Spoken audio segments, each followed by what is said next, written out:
Hi welcome back to my channel. కథ పేరు అగ్ని పరీక్ష, ఎపిసోడ్ 8. రచయిత డి కామేశ్వరి గారు. ఇక కథలోకి వెళ్తే, హార్టీ కంగ్రాచులేషన్స్ రాజేష్. భుజం చుట్టూ చేయి వేసి అభినందించాడు Mehta. Thanks, Rajesh shake hand ఇస్తూ అన్నాడు. అర్చనాజీ, పక్కనున్న మీతో ఇదివరకు పరిచయం కలగలేదు. ఇప్పుడు మీరిలా మిస్సెస్ రాజేష్ అవ్వడం మాకు చాలా ఆనందంగా ఉంది అంది సునీత. రాజేష్ మాకు బ్రదర్, మిమ్మల్ని బాబీజీ అనొచ్చా? సునీత చనువుగా అర్చనని దగ్గరికి తీసుకుని కౌగిలించుకుంటూ అంది. అఫ్కోర్స్, మీ గురించి రాజేష్ చాలా చెప్పారు. మీరు పక్కనుండడం నాకు చాలా సంతోషం, అర్చన నవ్వుతూ అంది. రాజేష్, అర్చన రిజిస్టర్ ఆఫీస్లో సంతకాలు పెట్టి దండలు మార్చుకున్నారు. రాజేష్ తరపున మిస్టర్ మెహతా, సునీత మెహతా సాక్షి సంతకాలు చేశారు. అర్చన తరపున ఆమె అన్న వదిన మాత్రమే వచ్చారు. రాజేష్ తల్లిదండ్రులు రిజిస్టర్ పెళ్లికి అయితే అంత దూరం మేమెందుకు, పెళ్లి చేసుకున్నాక వీలు చూసుకుని ఇద్దరు రండి అన్నారు. వారి ముభావతకి కారణం అర్థమైన రాజేష్ ఇంకా తార్కాలకి దిగకుండా ఢిల్లీలోని రిజిస్టర్ ఆఫీస్లో అర్చనని పెళ్లి చేసుకున్నాడు. అర్చన అన్నా వదిన మాత్రం కాదనకుండా వచ్చారు. ఒక విధంగా అర్చన అన్న శ్రీరామ్కి చెల్లెలి బాధ్యత తన మీద ఉండకుండా మళ్ళీ పెళ్లి చేసుకోవడం ఆనందంగానే ఉంది. తన మంచి చెడ్డలు ఆమెకి తెలుసని ఊరుకున్నారు. అర్చన తల్లి, అయ్యో ఏమిటి విడ్డూరం, కట్టుకున్న మొగుడు బతికుండగానే మరో పెళ్ళా? అవ్వా, ఏం రోజులొచ్చాయి అని ఆశ్చర్యపడి బాధో సంతోషమో తెలియని స్థితిలో ఉండిపోయింది. కూతురిని చేసుకోవడానికి ముందుకు వచ్చిన రాజేష్ని ఆశ్చర్యంగా చూసింది. ఆమెకి తెలియకుండానే మనసులో అభినందించింది. కూతురు మళ్ళీ పెళ్లి చేసుకోవడం సంప్రదాయం ప్రకారం హర్షించలేకపోయినా కన్న తల్లిగా పోనీలే, దాని బతుక్కి అర్థం ఏర్పడింది, బతుకంతా ఏడవకుండా ఓ తోడు దొరికింది అని సంతోషపడింది. ఆ సాయంత్రం ఓ హోటల్లో ఆఫీసు వారికి, ఫ్రెండ్స్కి ఓ 100 మందికి పార్టీ ఇచ్చాడు రాజేష్. అర్చన సంగతి అందరికీ తెలిసింది. అందరూ ప్రత్యేక కుతూహలంతో అర్చనని గమనించారు. ఆమె అందానికి అందరూ అబ్బురపడి రాజేష్ రెండో పెళ్ళైనా ఆమెను ఎందుకు చేసుకున్నాడో అర్థమైనట్లనిపించింది. ఎంత అందగత్తె అయినా పెళ్ళైన ఆమెని, పిల్ల తల్లిని చేసుకున్న రాజేష్ని అందరూ అభినందించకుండా ఉండలేకపోయారు. రాజేష్ బాస్ అయితే ప్రత్యేకంగా పక్కకి పిలిచి, నీలాంటి యంగ్ మ్యాన్ మన సమాజానికి చాలా అవసరం, I'm proud of you my boy అంటూ అభినందించాడు. ప్రతి వాళ్ళు రాజేష్ పెళ్లి చేసుకున్నందుకు కాక అర్చనని చేసుకున్నందుకు అభినందించారు. రాజేష్ అందరికీ ఒక కంగ్రాట్స్ అయితే నీకు డబుల్ కంగ్రాట్స్ అన్నారు క్లోజ్ ఫ్రెండ్స్. అరే బాయ్, మీ అందరు కలిసి అర్చనకి రెండో పెళ్ళన్న సంగతి నాకు మరీ గుర్తు చేయడం మానరా? We want to forget the past, please మమ్మల్ని కొత్త లైఫ్ స్టార్ట్ చేయనీయండి, అందరూ భార్యాభర్తల్లాగే అన్నాడు రాజేష్ అందరి మాటలు విని నవ్వుతూ. అర్చనకైతే అందరూ తనని ప్రత్యేక కుతూహలంతో గమనించడం చూస్తే చాలా ఎంబారెసింగ్గా అనిపించింది.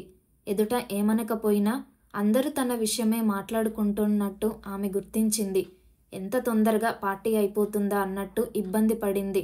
ఎంత చదివిన వారైనా, ఎంత ఉన్నతులు సంస్కారవంతులైన ఆడదానికి రెండో పెళ్ళి అనగానే అది మామూలుగా తీసుకోలేకపోతున్నారు ఇప్పటికీ. ఇంకా రోజులు మారలేదు అనడానికి ఇంతకంటే ఏం ఉదాహరణ కావాలి అనుకుంది అర్చన. రాజేష్ దగ్గర అతని ఫ్లాట్ తాళాలు తీసుకొని పనుంది అంటూ సునీత పార్టీ నుంచి అందరికంటే ముందు వెళ్ళిపోయింది హడావిడిగా. మధ్యలో ఎందుకో కూడా అడగకుండా తాళం ఇచ్చేశాడు రాజేష్. పార్టీ ముగిసి రాత్రి 10 గంటలకి ఇంటికి వెళ్లేసరికి గుమ్మంలో సునీత ఎదురొచ్చి కొత్త పెళ్లి కూతురికి పెళ్లి కొడుక్కి హారతి ఇచ్చి లోపలికి తీసుకెళ్ళింది. ముసిముసి నవ్వులు నవ్వుతూ బెడ్రూమ్ తాళం రాజేష్ చేతికి ఇచ్చి have a good night, sweet dreams అని గబగబా వెళ్ళిపోయింది. రాజేష్ ఆమె నవ్వులు అర్థం కాక అర్చన వైపు ఏమిటన్నట్టు చూశాడు. అర్చన నవ్వి తెలియదన్నట్టు తల ఆడించింది. రాజేష్ బెడ్రూమ్ తాళం తీశాడు. సునీత తాళం అడిగింది ఎందుకో అర్థమైంది. సునీత గది స్వరూపం పూర్తిగా మార్చేసింది. డబుల్ కట్ మీద తెల్లటి పాల నురుగులాంటి కొత్త దుప్పటి పరిచింది. ఎప్పుడో ఆర్డర్ ఇచ్చి తెప్పించిందో. మంచానికంతా నార్త్ ఇండియన్ స్టైల్లో సినిమాల్లో మాదిరి మల్లెల దండలు వేలాడుతున్నాయి. అగరవత్తులు వెలుగుతున్నాయి. డ్రెస్సింగ్ టేబుల్ మీద నీళ్ల జగ్, 2 పాల గ్లాసులు, పళ్ళు, మిఠాయిలు. గది అంతా సెంట్ స్ప్రే చేసింది కాబోలు, కమ్మటి వాసన. ఆ గది అలంకారం చూసి రాజేష్ మొహం సిగ్గుతో ఎర్రబడింది. అర్చన గుమ్మం దగ్గరే బిడియంగా ఆగిపోయింది. ఈ అనుభవం తనకు రెండోసారే అయినా మొదటిసారి కలగని ఏదో పులకింత ఆమెని కుదిపింది. 3 ఏళ్లు కాపురం చేసినా ఎన్నడూ కలగని ఏదో అనుభూతితో ఆమె శరీరం చిన్నగా కంపించింది. లజ్జితురాలైన అర్చనని చూసి రాజేష్, సారీ అర్చన, ఇదంతా నాకిష్టం లేదు. పెళ్లిలాగే ఇది సింపుల్గా, మామూలుగా, అతి సహజ వాతావరణంలో జరగాలని, నీకు ఏది గుర్తు రానంత మామూలుగా, నేను నీకు కొత్తవాడిని కాను అనిపించేలా ఉండాలనుకునే హనీమూన్ వగైరాలు కూడా వద్దనుకున్నాను. ఈ సునీత ఇలా చేస్తుందనుకోలేదు. సారీ అన్నాడు. ఇందులో సారీ చెప్పడానికి ఏముంది రాజేష్? నాకంటే ఈ అనుభవాలు పాత పని. నీవెందుకు అన్నింటికి దూరం అవ్వాలి? నా మూలంగా పెళ్లి వేడుకలు కూడా జరగలేదు. ఇదే ఇంకొకరిని చేసుకుని ఉంటే ఎంత ధూమ్ధామ్గా జరిగేది. మీ వాళ్ళు ఎంత ఆర్భాటంగా చేసేవాళ్ళు పెళ్ళి. కనీసం సునీత ఉండబట్టి ఈ మాత్రం చేసింది. సంతోషించాల్సిన విషయం గాని విచారించడానికి, క్షమాపణలు చెప్పడానికి ఏముంది? అర్చన తేలిగ్గా అంది. రాజేష్ నెమ్మదిగా ఆమె దగ్గరికి వచ్చి ఆమె భుజాల మీద చేతులు వేశాడు, ఆమె కళ్ళల్లోకి చూస్తూ. అర్చన 2 ఏళ్ల తపస్సు ఈనాటికి ఫలించింది. దేవిగారు ఏం వరాలిచ్చి ఈ భక్తుడిని అలరిస్తారో చూడాలి మరి, చిలిపిగా అన్నాడు. అర్చన కళ్ళు చెమర్చాయి. చటుక్కున అతని గుండెల మీద వాలిపోయింది. రాజేష్, అలా మాట్లాడి నన్ను సిగ్గుపరచకు. వరాలు ఇచ్చింది నీవు. ఏనాడు ఏ పూజ చేసుకున్నాను, ఏ చిన్న పుణ్యం చేశానో అన్నీ పోగొట్టుకున్నాను, ఇంకేం లేదు అని దుఃఖపడే వేళ నేనున్నాను అంటూ వచ్చి నా చెయ్యి అందుకొని వరాలు ఇచ్చిన దేవుడివి నీవు. నీకు నేనేం ఇవ్వగలను రాజేష్? నా దగ్గర పవిత్రంగా మిగిలింది నా హృదయం మాత్రమే. అది నీకే అంకితం అయిపోయింది. ఈ దేహాన్ని నీ మంచితనంతో ప్రక్షాళన చేశావు. నీ ఉదారతతో ఈ శరీరాన్ని పునీతం చేశావు. నీ సంస్కారంతో నా హృదయాన్ని గెలుచుకున్నావు. ఈ మనసు, ఈ శరీరం, నా సర్వస్వం నీకే అంకితం రాజేష్. ఈరోజు ఈ ప్రపంచంలో నాకంటే ఎవరు అదృష్టవంతులు లేరనిపిస్తుంది. ఆమె గొంతు రుద్ధమైంది. అతని గుండెల్లో మొహం దాచుకొని గత స్మృతులని కడిగేసుకున్నట్టు జలజలా కన్నీరు కార్చింది. రాజేష్ ఆమెని మనసారా గుండెలకి హత్తుకున్నాడు. ఆమె అదృష్టాన్ని ఆమె కన్న కూతురే పరిహసిస్తుందని, ఆమెకు దక్కిన అదృష్టాన్ని అనుభవించనీయకుండా ఆమె కన్నబిడ్డే అడ్డుగోడై ఆమె మనశ్శాంతిని హరిస్తుందని ఆనాడు అర్చనకి తెలియదు గనక. తను అదృష్టవంతురాలినని, కష్టాలు కడతేరి కథ సుఖాంతమైందని అనుకుంది. కానీ కథంతా ముందే ఉందని ఆమెకు ఆనాడు తెలియదు. అర్చన, ఇంకా ఆలస్యం చేయకుండా పూజని తీసుకురా. ఇంకా వదిలేస్తే బాగుండదు. అందరూ ఏమన్నా అనుకోగలరు. పెళ్ళైన నెల రోజుల తర్వాత బ్రేక్ఫాస్ట్ టేబుల్ దగ్గర పెడుతూ అన్నాడు రాజేష్. ఆ నెల రోజులు ఎంత తొందరగా గడిచిపోయాయో కూడా ఇద్దరికి తెలియనంత త్వరగా గడిచిపోయాయి. ఒక్క నెలలోనే మనసులో కలిస్తే వివాహ బంధం ఎంత మురిపించి మరిపింపజేస్తుందో తెలిసింది అర్చనకి. భర్త ప్రేమ, ఆదరణ, అనురాగం అంటే ఏమిటో అర్థమైంది. సున్నితం, లాలిత్వం, సెన్స్ ఆఫ్ హ్యూమర్ ఉన్న మనిషి తోడు నీడ లభిస్తే ఆ ఆడది ఎంత అదృష్టవంతురాలు అవగలదో తెలుసుకుంది. ప్రతిరోజు, ప్రతి క్షణం మనం కావాలనుకున్న మనిషి మన ముందు ఉంటే మనసుకి ఎంత మనశ్శాంతి కలుగుతుందో అని గ్రహించింది. పరిపూర్ణత ఇవ్వగలదో తెలుసుకుంది. ప్రతిరోజు, ప్రతి సంఘటన అర్చన మనసుని రాజేష్ పట్ల ప్రేమ, అభిమానం, కృతజ్ఞత, గౌరవంతో ముంచెత్తాయి. తనకింత అదృష్టాన్ని ఇచ్చిన రాజేష్ని కన్న తల్లిలా లాలించి, ప్రేయసిలా అనురాగంతో ముంచెత్తి, నిచ్చెలిలా అతని భావాలు పాలు పంచుకొని కార్యశి దాసి సామెతని నిజం చేసింది అర్చన. ఉప్పెనెలా అతన్ని ప్రేమాభిమానాలతో ముంచెత్తిచ్చింది. ఆనంద డోలికల్లో ఓలలాడించింది. అతని సర్వస్వం తనే అని నమ్మకం ఇచ్చింది. తనకు అతనే సర్వస్వం అన్న భావన అతనికి కలిగించింది. లాలించింది, పాలించి అతని మనసు గెలుచుకుంది. ఏ క్షణంలోనూ ఈ అనుభవాలు తనకి రెండోసారి అని కూడా గుర్తు రానంతగా. అర్చన పాత జీవితాన్ని మర్చిపోయింది. మనసులు కలిస్తే హనీమూన్లు, ప్రేమయాత్రలు పని లేకుండానే కళ్ళ ముందే బృందావనలు, కాశ్మీర్లు సృష్టించుకోవచ్చని అర్చనకి అర్థమైంది. ఈ నెల రోజులలో తనకు కూతురున్నదన్న విషయం కూడా మర్చిపోగలిగింది అర్చన. రాజేష్ మాటలతో ఆమె కాస్త గిల్టీగా ఫీల్ అయింది. ఈ నెల రోజులలో పూజకి ఒక్క ఉత్తరం రాయలేదు, ఫోను చేయలేదు అనుకోగానే ఆమె హృదయం ఒక్కసారి మూలిగింది. పూజ గుర్తుకు రాగానే ఆమె మనసు ఒక్కసారి మమతతో నిండిపోయింది. గత 2-3 ఏళ్లుగా పూజని వదిలి వేరే ఉండడం అలవాటైనా ఏ సెలవులు కలిసి వచ్చినా వెళ్ళి కూతురిని చూసి వచ్చేది. పూజ చిన్నారి చిట్టి చేతులతో వచ్చిరాని ఇంగ్లీష్లో ఉత్తరాలు రాస్తే దాచుకొని పదే పదే చదువుకునేది. వారానికి ఓసారి ఫోన్లో మాట్లాడేది. స్కూల్కి సెలవు ఇవ్వగానే పూజని తీసుకుని ఇంటికి వెళ్ళేది. అలాంటిది ఈ నెల రోజులు కనీసం ఫోన్ అన్నా చెయ్యలేదు. తను అనుకోగానే ఆమె గిల్టీగా ఫీల్ అయింది. అత్తగారు వాళ్ళు ఏమనుకున్నారు? పెళ్లి చేసుకుని మొగుడుతో కులుకుతూ పిల్లని మర్చిపోయిందేమో అనుకున్నారో ఏమో! అర్చన మొహంలో భావాలు గుర్తించినట్లే రాజేష్. అర్చన, 2 రోజులు సెలవులు వస్తున్నాయి. ఇంకో వారం రోజులు సెలవు పెడతాను. ఇద్దరం వెళ్ళి తీసుకువద్దాం పూజని. అలాగే మా ఇంటికి వెళ్ళి 2 రోజులుండి వద్దాం. మీ అమ్మగారిని కూడా చూసి వద్దాం. అలాగే వెళ్దాం. కానీ సంవత్సరం మధ్యలో పూజని ఎలా తీసుకువస్తాం రాజేష్? ఈ 6 నెలల్లో అవని. పరీక్షలయ్యాక తీసుకువద్దాం. ఈలోగా ఇక్కడ సీట్ అది చూడాలి కదా! ఇప్పుడు తీసుకువస్తే అనవసరంగా 1 ఇయర్ వేస్ట్ అవుతుంది గదా అంది అర్చన. పర్వాలేదు, ఫస్ట్ స్టాండర్డే కదా! నీకు వదిలి ఉండాలంటే బాధగా లేదా? ఇంకా పరీక్షలవి అవ్వాలంటే 6-7 నెలలు పడుతుంది కదా! 1 ఏడాది వేస్ట్ అవుతే అవని. ఇక్కడ ట్రై చేద్దాం. ఇంకా నయం, 1 ఏడాది వేస్ట్ అవ్వడమా? అసలు మధ్యలో సీట్ ఎవరిస్తారు? మై డియర్, ఇవి ఇదివరకటి రోజులు కావు.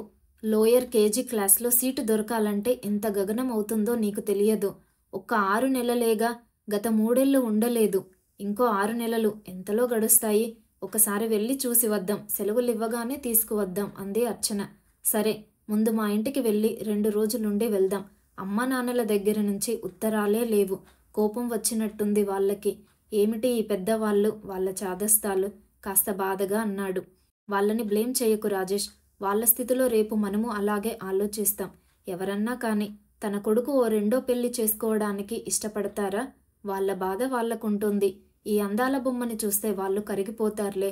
దానికి తోడు 2 రోజులు వాళ్ళని కాకపట్టావంటే నేను నీ దాసుడిని అయినట్టు వాళ్ళు లొంగిపోతారులే నవ్వుతూ అన్నాడు రాజేష్. అంటే నిన్ను కాకాపట్టి నావాడిని చేసుకున్నానంటావన్నమాట.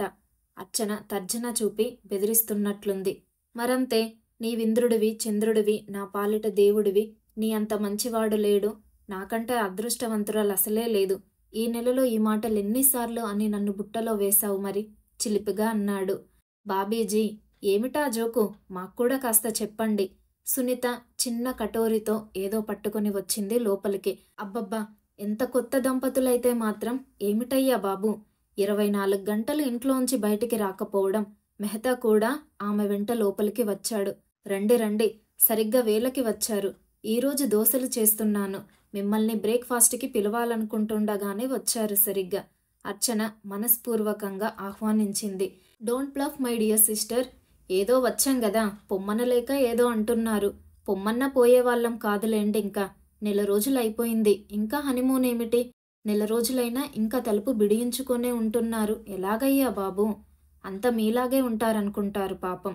పెళ్ళంతో మాట్లాడితేనే అమ్మ ఏమనుకుంటుందో, నాన్న ఏమంటారో, చెల్లెలెక్కడ చూస్తుందో, వదిన ఎక్కడ హాస్యం చేస్తుందో అని పెళ్ళాన్ని తప్పుకు తిరుగుతారా మీలాగా?